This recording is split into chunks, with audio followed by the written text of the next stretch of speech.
Hey folks, so today is technically my last working day at Chaos. I've been on vacation for the past month and I did basically the same thing that I did when I was quitting my previous job. So the day that I decided that it was all over, I just submitted my notice and took all of my vacation days. And the last time was 11 years ago, back in 2012. If you remember, back then the world was going to end. So at this moment I was really dissatisfied with how things were going with my previous employer, and I decided that I'm just going to quit and stay at home and work on my personal projects for a while. I wasn't pressured by money, so I had savings to go on for a few years. Basically the same situation that I'm in right now. So surprisingly, many of the things coincided between then and now. And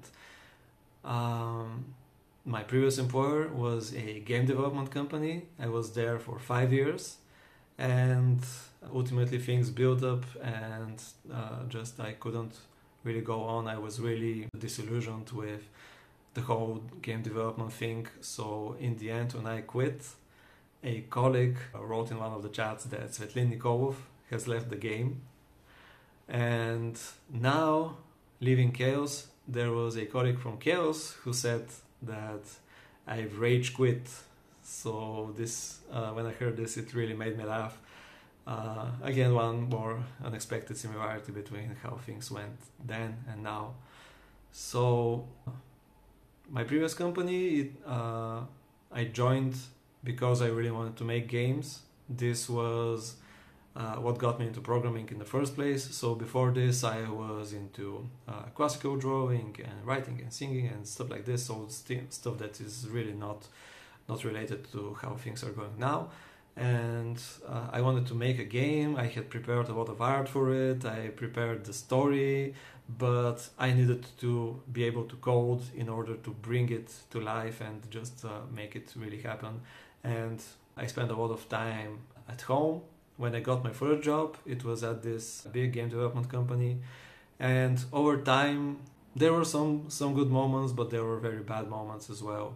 So I worked on several projects there, and unfortunately in the end there was really nothing that I could say that went well and that I could be proud of. And I learned many things there. I wouldn't trade this for anything else. It was very useful experience, and every second that I spent there was really useful because I saw how a lot of things had to be done, and I also learned how many things should not be done, which is also a very useful lesson. But unfortunately with time, me and the other guys, we just grew very dissatisfied, and we reached a point where every day going to lunch, the discussion was just only about how bad things were going and how bad the organization was and how there was no planning. And at the beginning of every project there was a lot of time that nobody was doing anything meaningful, and near the end of the project everybody was staying overtime and night and day and on weekends. And all of this was just so that whatever we managed to release in the end just sucked. And unfortunately everyone was complaining all the time about all of this, and in the end it was just me who quit, at least to my knowledge at that time. So I'm going to tell you more about this later. But when I decided to quit and stay home and work on my personal stuff, I just saw this one place that was interesting, and I decided to check and go to an interview there. So I recently learned that there was this Bulgarian company called Chaos, who were working on this complex mathematical rendering software, which some of my colleagues at my previous employer were using. And I was really impressed how such a thing could happen in Bulgaria. And thankfully there was this conference that Chaos was organizing every year. It was called CG Squared. So back then Chaos was called Chaos Group, and abbreviated this was CG, and also coinciding with computer graphics. So except for this, there was very little information about Chaos on the internet, so it was very hard to understand what was actually going on inside this company and what should I expect. So this event really helped me understand more about the company, And most of the speakers were employees at Chaos, people from different teams presenting their different projects and developments. And I was really struck by the complexity of the stuff that was being done at that moment, and how much responsibility was given to many of these guys, so they could research and experiment and implement something completely new, which was in stark contrast with what I had at my previous job. Back there in Bulgaria, only the simplest things were done and the most mundane stuff, and innovation was really lacking, and the most complex technical stuff was happening abroad. So I was really impressed by the stuff that people at Chaos were doing at that point. And I was also worried whether I was going to fit in, because I was wondering what kind of people are these guys. So would I be able to communicate with them? Are they going to be, so since they are working on this complex mathematical stuff, are they going to have this elitist attitude towards other people? Are we going to be able to have fun together and joke together? And after the conference, I saw that these people were not only very bright, but they were also funny and witty. And in retrospect, when I joined Chaos, we had just great time with all these people. I met some amazing professionals and very talented people, and not only the colleagues, but also the clients of the software that Chaos created. All the artists were such amazing people, and again, during my stay at Chaos, I've had such a great time. So it was the best time of my life. And I at the moment that I decided to apply at Chaos, I went to an interview, and back then I think it was the same day that going back from the interview, I chatted with an ex-colleague from my previous job and said that, hey, so today I went to an interview with these guys, and he said, you know what, I also quit my previous employer, and I also went to an interview with these guys. And I was like, well, wait, what are the chances of this happening? So I went to the website and checked the position, and it turned out that Chaos was looking for 2 people, for 2 developers. And I was like, damn, so if right now somebody who is a true programming monster appears and gets the first place for this position, then it's going to be super awkward between me and the other guy, and if Chaos has to choose between us. And ultimately it turned out that both of us joined, and on our first working day, a colleague came and said, hey guys, so we're working for one guy for the fluid simulator.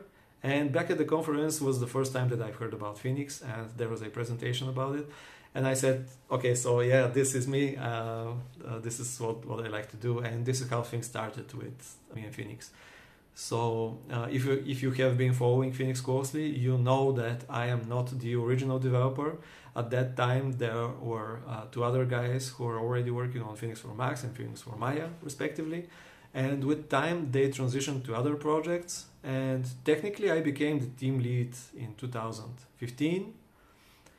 And in 2016, we released Phoenix 3.0, and this is how things started rolling from there. So with time, the team started expanding, so we added more QAs and 3D artists, and I was keeping everyone together so that everyone would be able to see what everyone else is doing and understand the big picture, and there wouldn't be any communication breakdowns. So we were doing things pretty differently from what the rest of the teams at Chaos were doing. And I think that this made sense, and it really helped us just be better at what we were doing. So there were a lot of ups and downs. So the name Phoenix, you know that Phoenix has a long history. Actually, it started more than 20 years ago. So initially it was a plugin for procedural generation of fire. It didn't have any actual fluid simulation going on inside it, and at one point there was also the name Aura and Phoenix and Aura 2 and Phoenix 2. And at one point it got rewritten from scratch, and a brand new software was created that was actually doing a simulation of fire and smoke. Then liquids came, and it turned out that Phoenix was a very appropriate name for it, because it really died and got reborn many times over the years. So at many moments I thought that we were really close to getting cancelled. At other moments I thought that we were really going in the right direction. So with time, Chaos started being able to provide us with information about the sales and the usage, and we understood that the things that we were doing were right, and this was the right way to do them, and we were going in the correct direction. And so in retrospective, I always felt that Phoenix, the name Phoenix, was kind of cheesy, because everything was named Phoenix. And I don't know about you guys, but at least when I am walking on the street in Bulgaria, I see many stores and cars branded Phoenix, and there were all different kinds of products that bear this name. So I felt that what I'm working on should have a more unique name, but in the end it really turned out to be a very appropriate name. So with time we met many great artists and many great people. So if you're following Phoenix closely, you know that there is a Facebook group where a lot of the Phoenix community gets together, and me and Georgi and the other colleagues from the team, we are there with our real names, with our real faces, and we're trying to be in contact with everyone and to understand what's wrong with Phoenix, what needs improvement, what are the challenges that everyone is facing, so that we could make the right decision. And we are not hiding behind some AI support wall, so we are trying to be there and answer everyone and get as much information about what needs to be improved.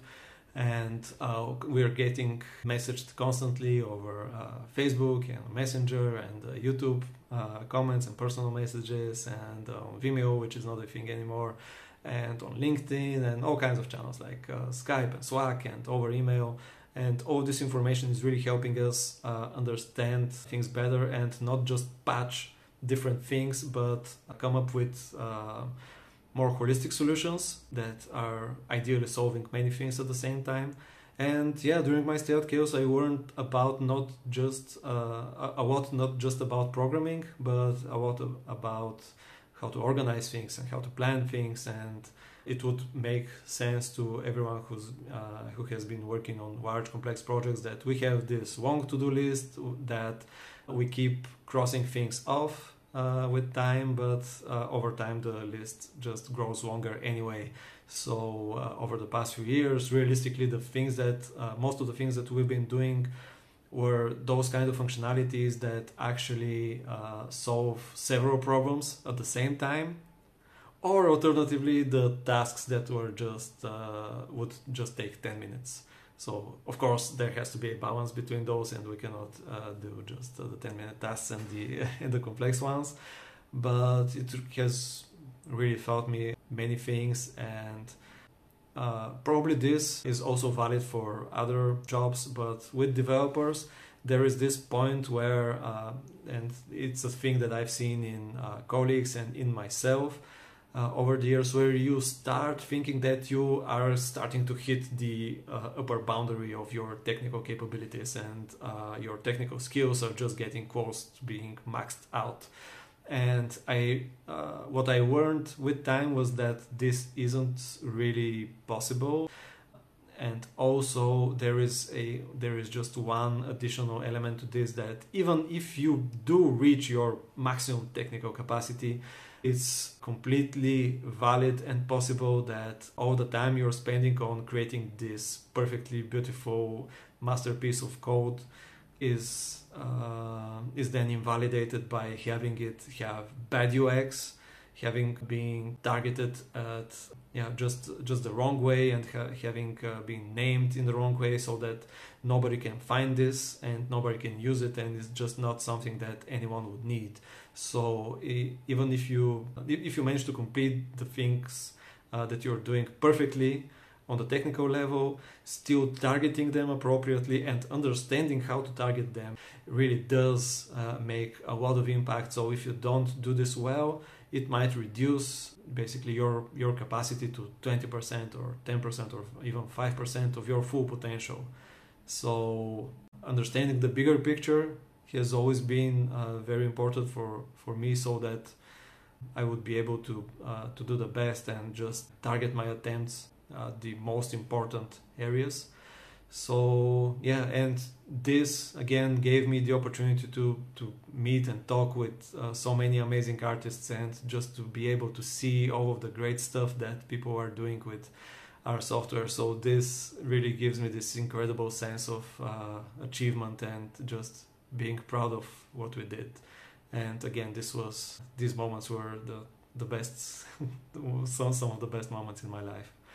And yeah, unfortunately, there were many ups and downs at Chaos. So what really struck me at the beginning was that in comparison with my previous company, whenever something went wrong at Chaos, people recognized this and said, okay, so this is a real problem, and even if we don't know what to do about this right now, we're going to be hard at work finding out the reasons and coming up with a solution so this would become better. As in contrast with my previous employer, whenever something went wrong, just everyone was gathered, and we were told that, okay, so this is not so bad, and this is actually great, and we were going to learn a lot from these mistakes, and next time it's going to be better, and next time it wasn't better, it was just the same thing over and over again, and things were just getting swept up under the rug. So I was really so pleasantly surprised by how things were happening at Chaos at that time. So everything was done the right way. Unfortunately, now that I decided that it was time to leave the company, I made completely sure that all of my options were exhausted and there was nothing else that could have happened otherwise. So there was a long series of events, and on the night between the 5th and 6th of October, I made my final decision, and in the morning of the 6th of October, I gathered everyone from the team, and I told everyone what was happening and what was the bigger picture and all of the events that led to my decision and that I was leaving the team. And after this, on the 6th of October, I met with two of the colleagues from the upper management who were basically responsible for the final decision that I took. The next week, I met on Thursday with the CEO, and on Friday again with one of those two colleagues, and these were my last meetings with the people who had the power and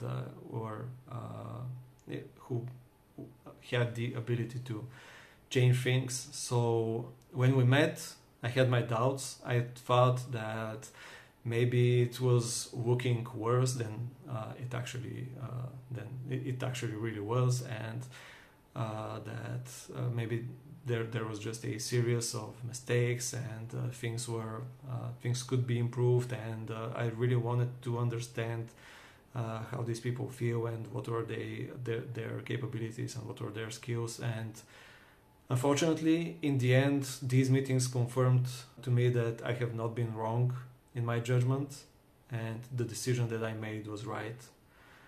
And unfortunately, I cannot talk about many of the things that led to my decision, and I know that from a side it looks like I'm betraying everyone, and I'm really sorry for this.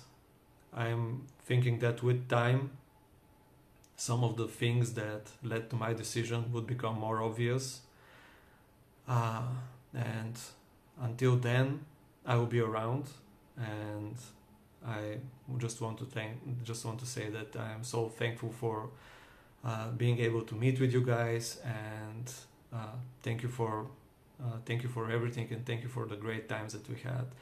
And Thank you for watching, and see you next time.